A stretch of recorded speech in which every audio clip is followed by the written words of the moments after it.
Ladies and gentlemen, you're watching Paradox of Sports with Jack Sentner. All right, Paradox of Sports, episode 54. Jack, what's going on? It's been fun the last couple of weeks. A lot of exciting things have happened to me. So let's start with me winning my school's spelling bee. Yeah. Okay, I do remember that. That I did think was pretty awesome. Mm-hmm. So what is there more? Does that move you on to something else then? Yeah, like the top 4 qualifiers from each school are going to a district. So okay, well we'll get into more about that here in a minute because, like I said, we had a pretty crazy thing happen here with our guest. So, and then what was the other thing? So you did the spelling bee, and what else happened? I've started my basketball season. I didn't make the team for my school, but I'm playing on a team that's kind of like it's basically the Skyview. It's basically kind of the Skyview team, but Okay. our age and for the YMCA. But it's really hard to explain because Okay. some of the players on our older group, the 13, 14-year-olds, our team's the Pueblo Navy, by the way.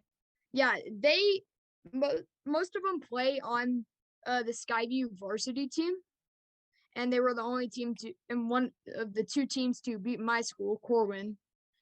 And then the 11, 12-year-olds, which is my group, we are 2-0 right now. We Nice. recently won a game 38-9. Good job.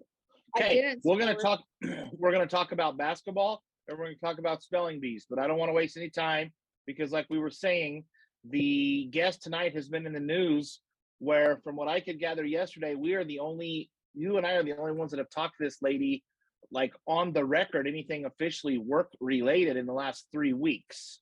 So go ahead and introduce tonight's guest.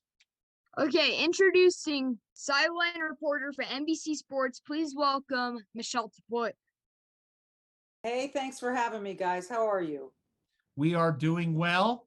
Good. Thank you, Jack. It's all yours, man. All right. When you're off your job, are you biased or do you have a team you root for? You know what? I'm not biased. I can't be. I don't root for teams.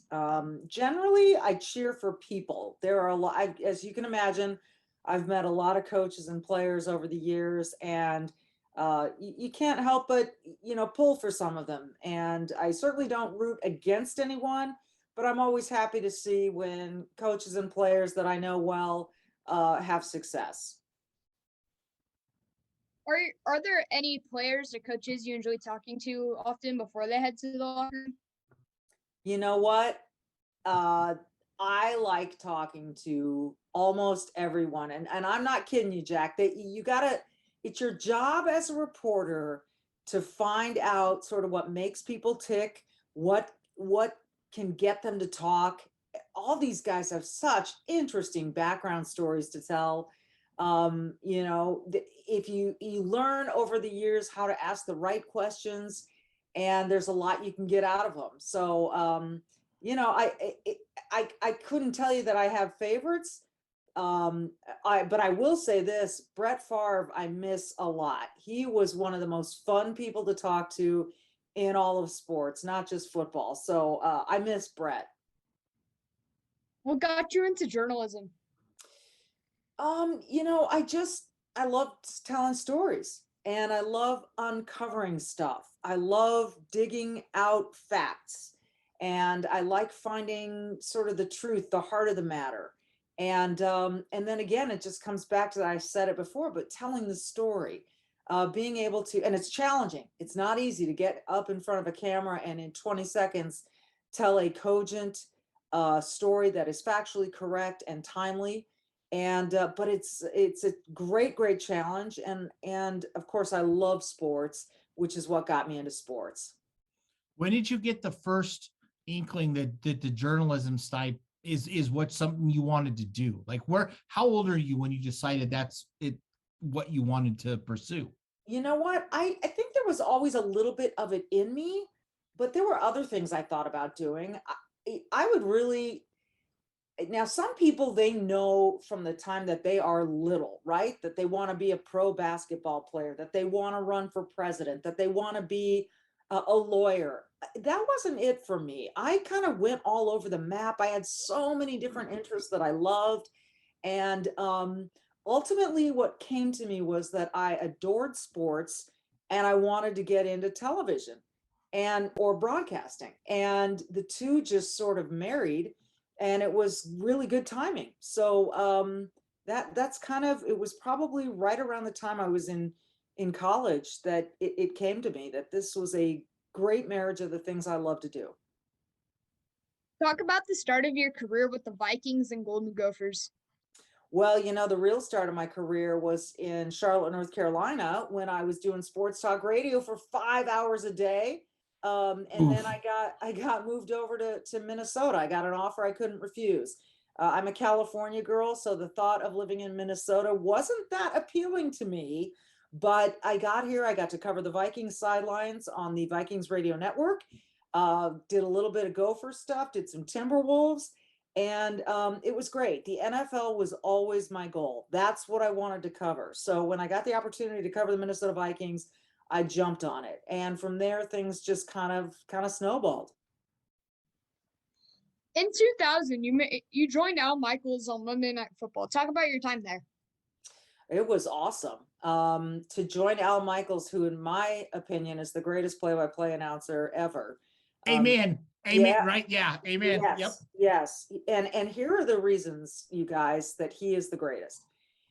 When you sit down to watch an event with Al, you feel like you're settling into a big, comfortable chair to enjoy a show.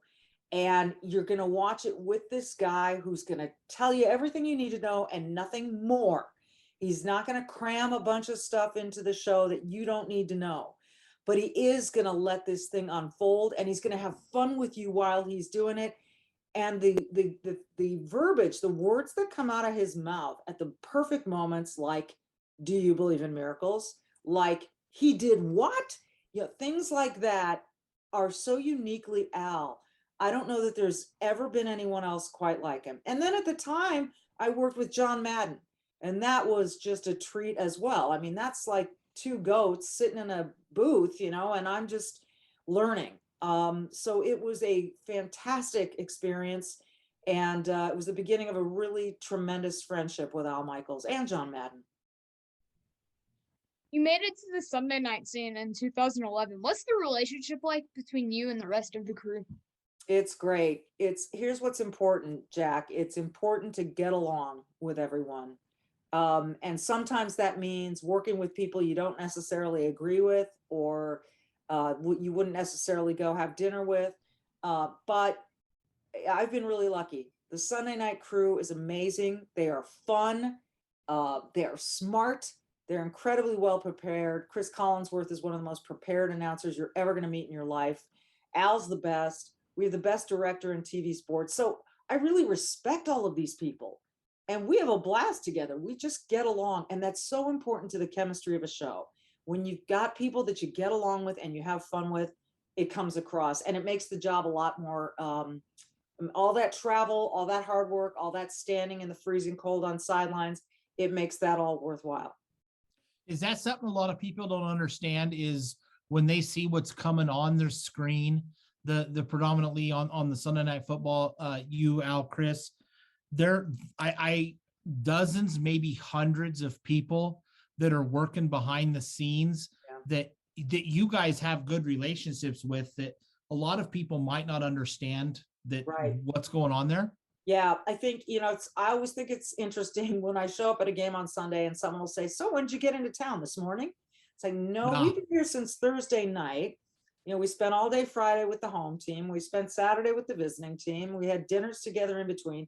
And then in addition to just, like you said, the three of us on the air, we've got a producer, director, we've got associate producers, we've got graphics designers, we've got statisticians, we've got spotters, we've got camera people, we've got, technicians, loads, it is hundreds of people that are supporting us and working just as hard as we are. Believe me, everyone on this crew works exceedingly hard, and I appreciate every single one of them. And without one of them, the show is different. So it's really important that everyone's getting along, working hand in glove, and making the show great. And that's what everyone wants to do.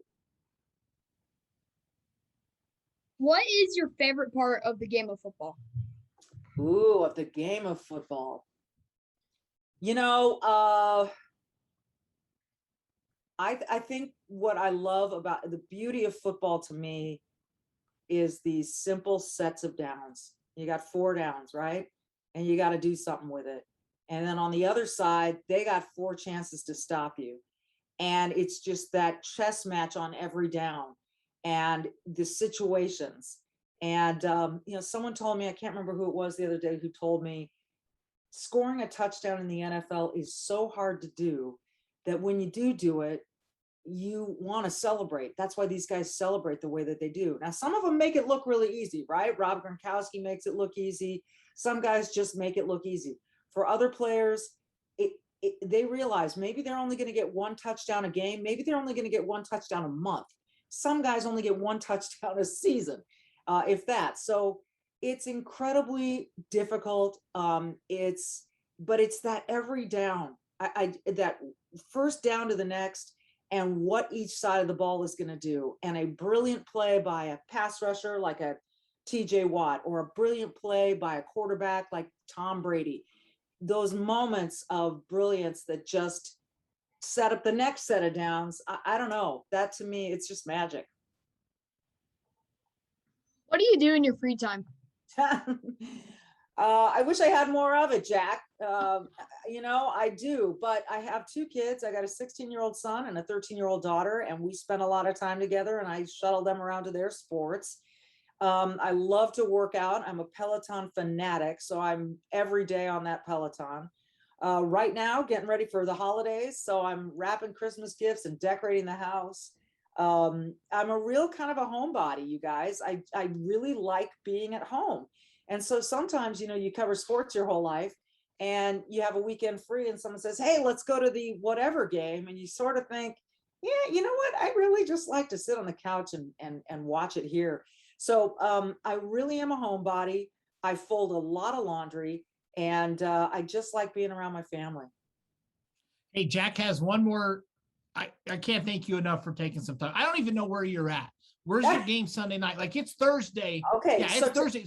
So where are you at right now? You guys caught me on a great week because I actually have this Sunday off. They have Denver at Kansas City. We're Broncos people. You're talking to a kid in Pueblo, and I'm in Gillette, Wyoming. So we're Broncos people. You are definitely Broncos people. Yeah. You know what? George Payton, the GM of the Broncos, his family is a very good friend of mine. They came from Minnesota, which is where I live. And he was the assistant GM with the Vikings. Now he's the GM with the Broncos, and they seem to be on the uprise, which is kind of cool because I like it when Denver's good. It makes it really interesting in the AFC West. But that's where our game is, at Kansas City, Broncos at KC. I have the week off. Al and I both, Chris as well, we each got some time off this season because it's a long, now 17-game season. Plus we have the Super Bowl this year. So we have a really long year, and they were gracious enough to give us each a little time off. So I'm going to be watching at home like the rest of you this weekend. Nice. So this is my final question before we get to Jack's. You're a sports fan. Last thing, you're as good as there is. Like I for a guy in Wyoming that sits, I consume it on television, and that's you are phenomenal at what you do. So I'm sure you hear that all the time, but you talk about goats, you are the goat. So thank you. Sporting events, everything you've done your whole life, is there something that you maybe watched on television or didn't in a sporting event you went to in person that caught you off guard, that was like, holy cow, this is a lot better in person than it was on TV? Is there anything or what's the most thing that's caught you off guard? 2 sports. In London in 2016, I got to cover women's soccer, and it was so much better in person than I ever could have imagined. I was on the edge of my seat every minute of every match. And we were traveling all over England to cover that team, and they ended up winning gold. The other is something that I was fortunate enough to cover as well, but I didn't realize Olympic swimming, how incredibly, insanely, intensely exciting that is until I sat there and watched it as someone who was really paying attention, and it is phenomenal. So I've been so fortunate, it's ridiculous. Hey, Jack, last one. Get us out of here. What's your last question? All right. What was your favorite moment of your career? Oh, Jack, that is such a good question. When Brett Favre became a Viking and he played against the Packers for the first time at the Metrodome in Minneapolis, and I got to interview him after they won, that was an amazing moment. But getting back to Olympics, covering Michael Phelps in his final Olympic Games in Rio de Janeiro was ridiculous. I'd leave the pool every night and think, am I really, this is my job? This is so fun. I cannot believe this is my job. So those really jump out, but there have been so many. And like I said, Super Bowls, Final Fours, it's just been, I've been so blessed. And Jack, I wish you a future full of great fun as well. And you Awesome. too, Uncle Kevin.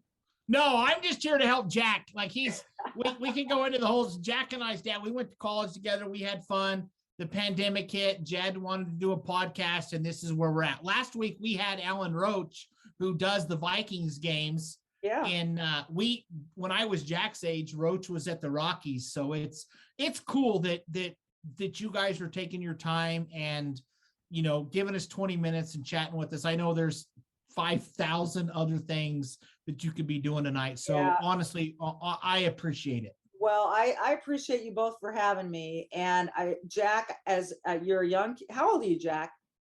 12. Okay. So I want to tell you a couple things that I want you to remember. Okay. I want you to do your best in school. And that doesn't mean conforming. It just means do your best, the best that Jack can do. I want you to learn to use your courage to stand up for other people and yourself. And when you believe in stuff, because right now, a lot of people just really want you to believe what they think and not stay true to what you think. You stay true to what you think. And finally, Jack, I want you to know that your parents obviously love you a ton. And you need to remember that they just want nothing more than for you to be happy and productive and do your very best at whatever you do. So if you can remember those things, you may go very far in life, my friend. Okay. Thank you. Thanks for having me, you guys. Awesome. Thank you, Michelle. Bye. Bye. Bye. All right. We cannot thank Michelle enough. We started the interview, asked her if she wanted to do the Zoom thing with video. She said no, so we didn't. She still talked to us there about 17 minutes or so. We asked her there at one point kind of what she was doing because she had alluded to she had the weekend off from that Broncos-Chiefs game. And kind of as the week went on, now she was not at this last Sunday night game. And there was a lot of stuff in the news all of a sudden that no one had heard from her. Like, and NBC wasn't really saying what was going on. So it's kind of crazy that there's the only one that's really talked to Michele Tafoya on the record the last 3 weeks. That's kind of crazy. Mm-hmm. So, but you said you just found something that you saw news-wise that you think she might be done with the sideline reporting. Yeah. After the 2021 season, she will be done reportedly. Okay. Gotcha. Well, that sucks. She's good at what she does. So they'll probably move some bimbo like Erin Andrews or something in there that just doesn't know anything about sports but looks good in a swimsuit. So that sucks. Michele Tafoya is really good at what she does. So that'll suck for her to go away. But I'm guessing after so many years of doing that, I'm sure she has the money maybe and just wants to do something different because they are on the road a lot. So, but who the hell? Good for her. Do what you want in life. Okay. So first, let's finish up on the basketball. So from what I gather, you're just beating the shit out of people in basketball. Yeah, we won the first game 21-11, and then the second game 38-9. So we're 2-0 right now. Is this the first year you've moved up to this age group? Like, have you moved up to older kids, or is this like your second year playing? Are you one of the older kids? I am one of the older kids because so I haven't played basketball, like organized basketball, in 2 years. Yep. I haven't played basketball since before COVID. And yeah, what was I gonna say? Yeah, I have never played for basketball for the Y ever, because I would always play for Pueblo West Parks and Rec, and I did not like it. So what's this like now at the Y? Is it faster? Is it more competitive? Is it more fun? Like, kind of how is it structured? It's like it's pretty. This is comparing Pueblo West Parks and Rec to YMCA. So Pueblo West Parks and Rec doesn't keep score, which is my least favorite thing about it. Yeah, no shit. Okay. But then the YMCA, they keep score, so that's why I like playing over there. Also, it's like not competitive whatsoever over at Pueblo West Parks and Rec, but for the Y it is. Gotcha. So you're getting into a little bit more. You can get a little more heated at times, than you're saying. Yeah, it gets more intense. And Gotcha. a good thing about it is that so the two teams that my friend says, because my friend's on a different team that's in our league, says that his team, which is like one of the best travel basketball teams in the state that's just playing for the Y, and our team are like the favorites in the championship. Nice. How long is your season? To be honest, I have no idea. Okay, so you're just you'll when you get back from Christmas, so you'll still be playing basketball. Yeah. Okay. Beautiful. Now let's move on to the spelling bee. So what do you have to sign up to do this? Does everyone in the school do it, or what is the criteria for who gets to compete? So basically, I don't remember how many people there were, but it was like 6th, 7th, and 8th graders.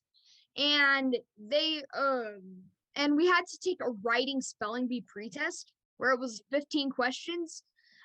And they were pretty hard words. I got a 14 out of 15. Okay, hold up. No.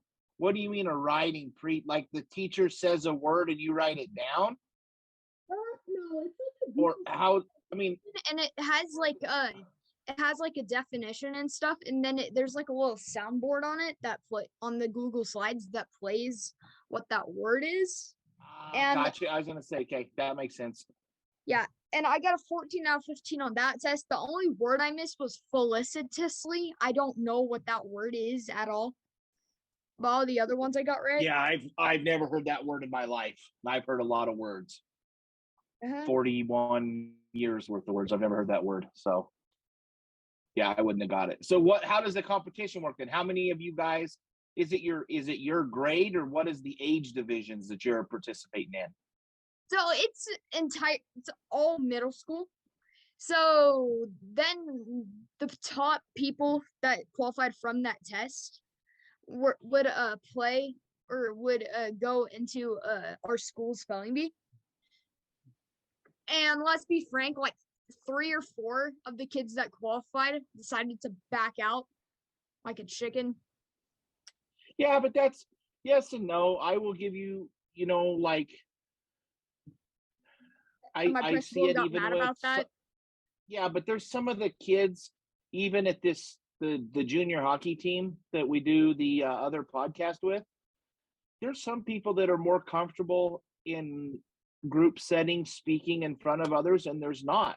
Like there's a couple of those guys that when we're kind of together in a big crowd of stuff, they don't say 2 words, but when you get them just one-on-one, they're awesome. They just talk. So there's different structures, I guess, for different kinds of people. That's one thing that you'll find in life that is a gift is your ability to get up in front of people and the public speaking aspect. Because I am telling you, man, I witness it even like at my work. Even people we're not supposed to like, as like as you're not supposed to like, like the big boss man and stuff. When I don't care who it is, to have to sit and watch somebody who's very uncomfortable given a speech in front of a lot of people, give a speech in front of a lot of people being uncomfortable, I don't like. That makes me, I don't like watching that. That ain't no fun. So I get a little bit of them if they don't want to be up there for the nerves. If they just think they don't want to do it because they don't want to get their butt whooped, that's a different deal. Yeah. And eventually my friend who is in my grade and placed third didn't even want to be in it, but he decided to do it anyway and he got third. So he'll be moving on with me to city. So you guys get up there and then basically do you draw numbers or how do you decide?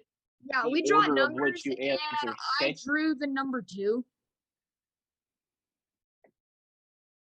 Yeah. Does that mean you go second or you're second to decide which order you go in? I go second. Okay, so do you remember how many rounds did you have to go? I think we had to go like it was a little bit of rounds. It was like 12 rounds or so. It was some. Is there a word like in the first round? So you get your first round word correct. Was there a word that somebody in the first round got that you were like, oh, thank God I didn't get that word? Not in the first round, no, but in later rounds, yes. Okay. I figured that's got to be part of it sometimes. Because the first round words were like 5-letter words that were like really easy, like salad. My friend got salad first round. Yeah, that's dumb. What did you get? What was your first round word? I don't remember. I think it was impolite. I'm not sure. IMPOLITE. Yeah, IMPOLITE. I know that one. Yep. So, well, dude, that's cool. So when do you go on now to the regional you go to next? I think February 7th. Or it's either that or I don't know. It's sometime in January, actually. I was thinking of the February 7th because of another thing I qualified for. Okay. Math counts. Where's it at? Where's the I don't know. The spelling bee. The spelling bee, I don't know. Math counts. I'll look at the email because I got a letter, but I lost the letter. And but there weren't any like signatures we had to fill out or something. Okay. Well, dude, that's exciting.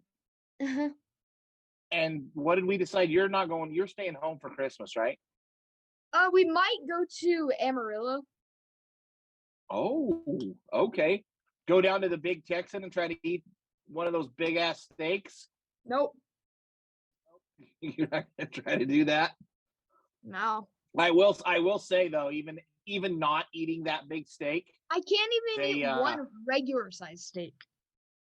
Yeah, well, the steaks there, and it, like I said, this has been a long time ago when Aunt Jan and I were down there. We went Christmas shopping. Shoot, man, 12 or 13 years ago. That place did make a really good steak. I assume it probably still does. But yeah, I didn't try the old 78 or whatever it's called. So sweet. Well, anything else we need to go over? No, I don't think so. Cool. Well, that was very cool of Michele Tafoya to do cut a little time out for us. We will be back here after Christmas, maybe after New Year. So if I don't see you or get to talk to you, Merry Christmas and have a Happy New Year. All right, let me take us out of here. I can't get us out of here. Because he had to get all the stuff out of the office. So that's it for this week's edition of the Paradox of Sports podcast. Be sure to like and subscribe to us on YouTube, follow us on Twitter, Instagram, and Facebook. And be sure to comment down below, since it's episode 54, what your favorite part of Super Bowl 54 was.